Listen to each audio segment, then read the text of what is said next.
Okay, so we're going to finish off now, quickly looking at two areas. The first one is slightly straightforward, the next one maybe not so much, which will require just a bit of practice. Okay, and this sort of first section, we're talking about one-off contracts. And again, the fundamental argument is that we should be focusing on variable costs. So sometimes someone will come to you. We sort of saw it earlier on where someone offered us a price of, I think it was £2.80 versus our variable cost of £2.50. It's exactly the same principle. Even though we might be selling it at £3.50, we're happy to accept £2.80 because it is still £2.80 is still greater than £2.50. Our issue is if you want us to accept something for less than £2.50. So when a business is presented with a one-off contract, it should apply relevant costing principles to establish the cash flow so as to set the price. And the minimum contract price must be the total net relevant cash flows associated with that product. Okay, great. And the minimum price is effectively a break-even price. So that's what we're happy to. That's the lowest we can go. If a contract price does not cover these cash flows, then it should be rejected because we'll be making fundamentally making a loss. Remember, this is just a one-off. It's short-term.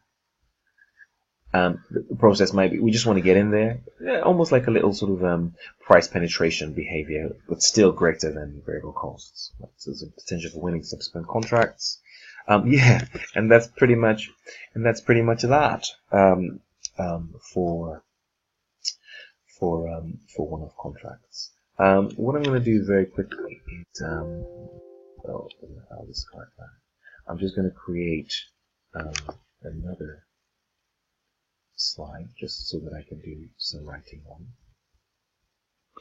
And this is to do with sort of making decisions, but I'm just deleting this. I'm just going to call this costs arguments. Right, okay. So what I'm going to do is I'm going to go to I want to show you this thing. This is a decision you will see, and hopefully you'll have to do some examples. And this is to do with opportunity cost, and it's to do with the relevant cost of materials. So sometimes you might have to, you want to make a product, a contract comes to you, and again, this just comes with practice. We need to work out whether or not to make this product, or sometimes you're asked to calculate what the relevant costs are. And this is how we work it out in terms of material. So you currently you might have some inventory in-house. You have some material in your warehouse to make, just sitting there, and a contract comes to you. So let's go through the process. Keep.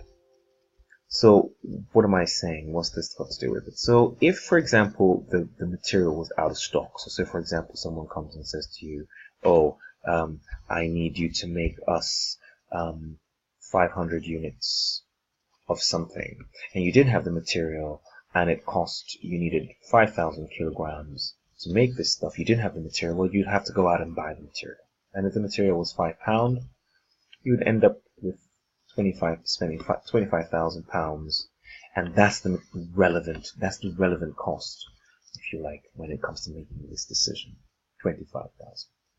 So you use the 5,000 kilograms, make the product for the person, put your markup or whatever, and then you're there. You're done. This is your sort of obvious sort of scenario. So let's look at where it starts getting slightly complicated. So let's just go with in stock. So if it's in stock and it's in regular use and it will be replaced, well, the relevant cost must be the current purchase price. So let's go back here again. So let's just argue that we do have the material, and the material, if you like, is okay.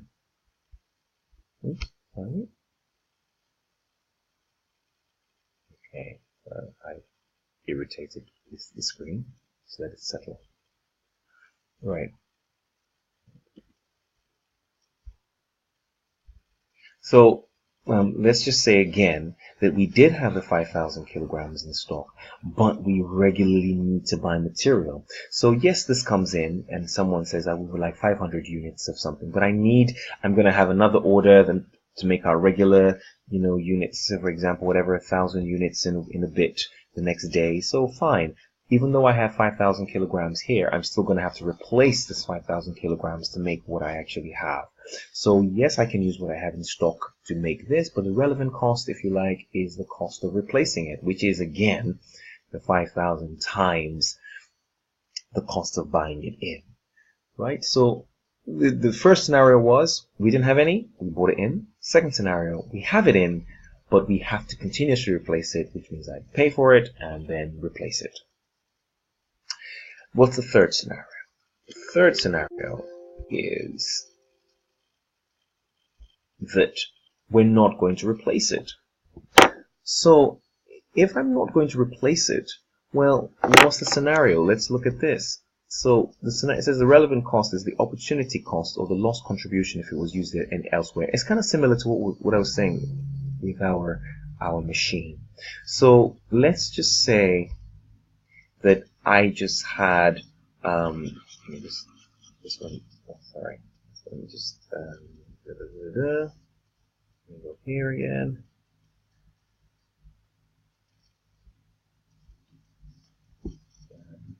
All right.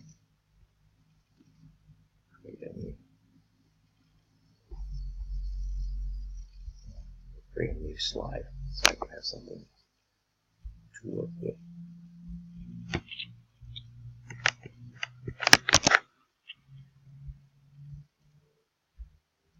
So what am I saying? I have 5,000 pounds worth of material in-house, but we don't have any products. We don't have any. There's nothing else we're using this 5,000 kilograms for. Remember my second scenario? I was in the process of making units for other purposes. Now I don't have that.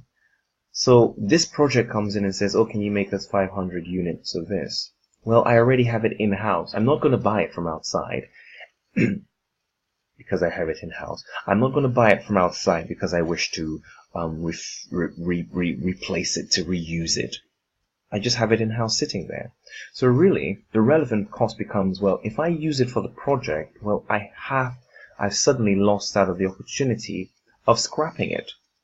You know, and I could have been able to scrap it for, I don't know, 200 pounds. I would have received 200 pounds if I had scrapped it. So as soon as I use it for the 500 units, I have lost out on the scrap value, which is the opportunity cost of 200 pounds. So in addition to the cost, any additional costs of using this, I mean, if there was no, if that was it, if I just had the 5,000 units and I use it for the 500 units, well, the scrap value, the relevant cost really is 200 pounds, because if you can think about it, I've lost 200 pounds, I haven't had to buy it from outside, and I've made my 5,000 units.